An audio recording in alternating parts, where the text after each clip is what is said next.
ఏ విధంగా చూసినా Ukraine Russia యుద్ధం ఆగేలాగైతే పరిస్థితులు కనిపించడం లేదు. పైగా ఇప్పుడు పుతిన్ కూడా స్పష్టం చేసేసాడు. ఇక ఏ పరిస్థితుల్లో చూసినా అటు ఉక్రెయిన్ అధ్యక్షుడు జెలెన్స్కీ శాంతి కోసం ప్రయత్నాలు చేస్తున్నా, మేము కూడా అందుకు ప్రయత్నాలు చేస్తున్నా, టెక్నికల్ గా ఇది ఆగే పరిస్థితి లేదు. అంటే ఒక విధంగా చెప్పాలంటే మా చేయి కూడా దాటిపోయింది, అటు జెలెన్స్కీ చేయి దాటిపోయింది, ఇటు నా చేయి దాటిపోయింది అన్న విధంగా పుతిన్ అయితే తేల్చి చెప్పేశాడు. ఈ రోజే 26 ఐరోపా దేశాలు కలిసి ప్యారిస్ లో ఒక పెద్ద సమావేశం ఏర్పాటు చేశారు జెలెన్స్కీతో కలిసి. ఉక్రెయిన్ కి ఏ విధంగా సపోర్ట్ చేద్దాం, ఇంకా రష్యాని ఏ విధంగా ఇబ్బందులకు గురి చేద్దాం అన్న విధంగా ఆ మీటింగ్ జరిగింది. దాంతో ఆ 26 దేశాలకు కూడా పుతిన్ చాలా గట్టిగానే వార్నింగ్ ఇచ్చాడు.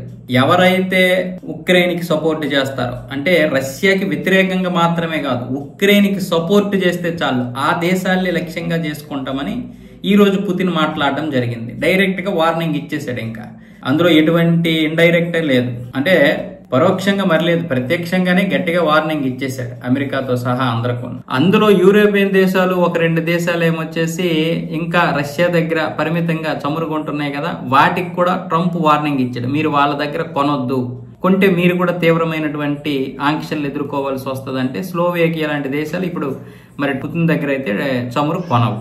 అయితే ఎందుకు యుద్ధం ఆగదు అంటే దానికి అనేక కారణాలు. సరిహద్దుల్లో టెక్నికల్ సమస్యలు కూడా ఉన్నాయి.